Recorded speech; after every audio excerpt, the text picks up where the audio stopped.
Good morning po. Tayo po'y mag-aral ng salita ng Diyos. Luke chapter 12 verses 29 to 32. Kaya't huwag kayong labis na mag-isip kung saan kayo kukuha ng kakainin at iinumin. Huwag na kayong mangamba. Ang mga bagay na ito ang pinagkakaabalahan ng mga taong di nananalig sa Diyos. Alam ng inyong Ama na kailangan ninyo ang lahat ng iyan. Subalit, pagsikapan muna ng higit sa lahat na kayo'y pagharian ng Diyos at ibibigay niya sa inyo ang lahat ng inyong pangangailangan. Huwag kayong matakot munting kawan sapagkat ikinalulugod ng inyong Ama na ibigay sa inyo ang kaharian.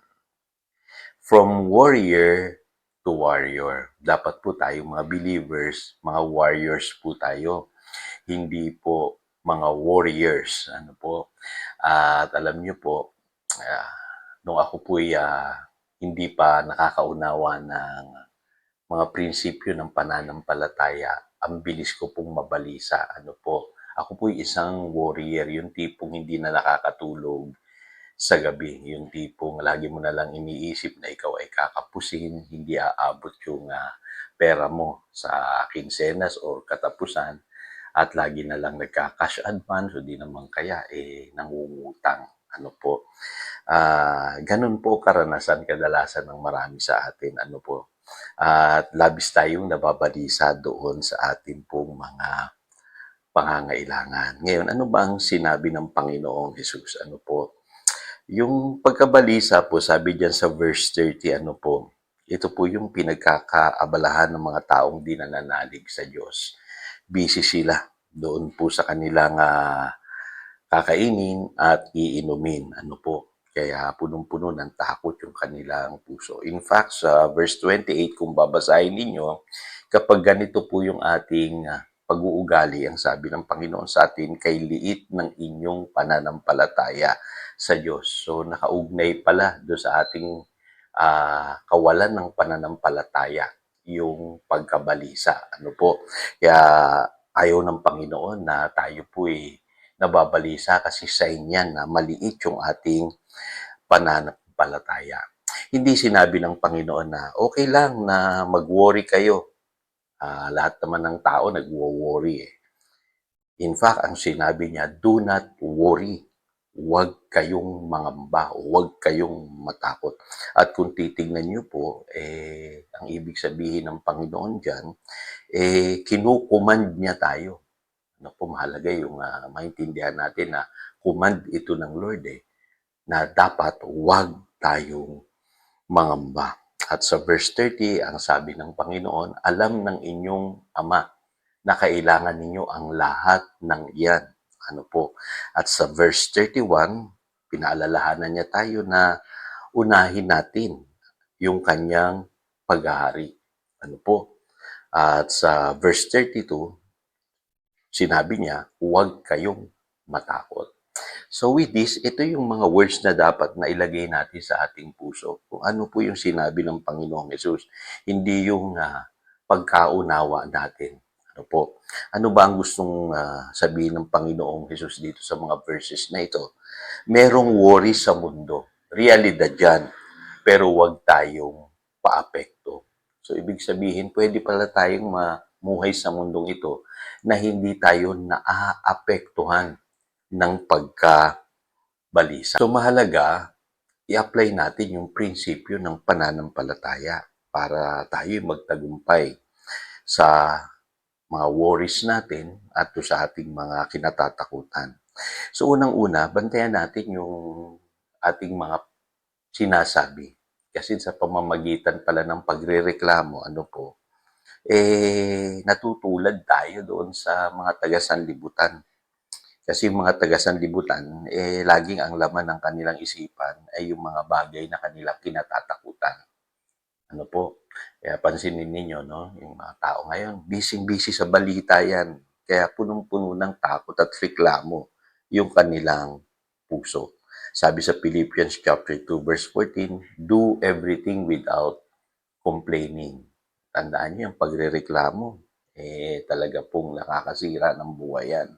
Sa halip na mag-meditate ka sa salita ng Diyos, nagme-meditate ka sa fear, Yun po ang nangyayari kapag ikaw ay nagrereklamo. Sinasabi mo yung mga kinatatakutan mo. Ano po? Sa Biblia, nadidevelop sa atin yung tinatawag na unbelieving heart or sinful unbelieving heart na sinasabi sa Hebrews chapter 3 verse 12, kapag tayo po ay napuno na ng takot sa puso at kawalan ng pananampalataya. So ang sabi ng Biblia, dapat daw po i-encourage natin yung ating sarili, ano po, at yung iba daily, ano po. So in other words, wag nating hayaan na yung pagko-complain, mga problema sa buhay, yun ang pumuno sa puso natin. Dapat i-encourage natin ang isa't isa, maging yung ating sarili, ano po. Kasi kung ano yung inilalagay mo sa iyong puso't isipan, yun ka. Lagi niyo pong tatandaan yan. Ano po? Kaya lagi nating iisipin, tayo yung mga anak ng Diyos, tayo yung pinagpala. Ano po? At alisin natin sa bibig natin yung mga pagrereklamo, yung mga kinatatakutan natin na minimeditate natin. Ano po? At makakatulog po kayo ng mahimbing sa gabi. Ano po? Pangalawa, lagi nating sasabihin at ipapaalala sa ating sarili na alam ng Diyos yung ating pangangailangan. Ano po? Sa halip na ikaw ay maging warrior, dapat ikaw ay maging worshiper. Ano po? Naalala ko noon pag ako'y kakapusin, nabibiktima ako ng 5-6. Ano po? O nung tinatawag na cash advance.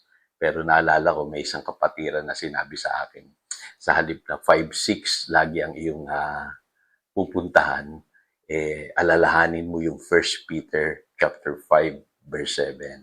So, meron palang 5-7 sa Biblia, ano po? At ang ibig sabihin nun, ipagkatiwala mo sa Diyos ang lahat ng iyong mga pangangailangan. Cast all your cares upon the Lord. So mahalaga yun mga kapatid, ano po, lagi nating sasabihin at ipapaalala sa ating sarili na alam ng Diyos ang ating pangangailangan. Pangatlo, mag-focus tayo sa paghahari ng Diyos. Ano po? Ang sabi diyan sa English Bible, aim, strive. Dapat yun ang goal natin. Ano po? Kasi yung mga Kristiyano ngayon, napupuna ko po, lagi na lang tayong nakafocus sa pagtutroubleshoot. Yung lagi na lang problema, kasalanan, ang focus natin, parang di na tayo makaalis-alis dun. Ano po? Kaya wala na tayong nagagawa sa paghahari ng Diyos.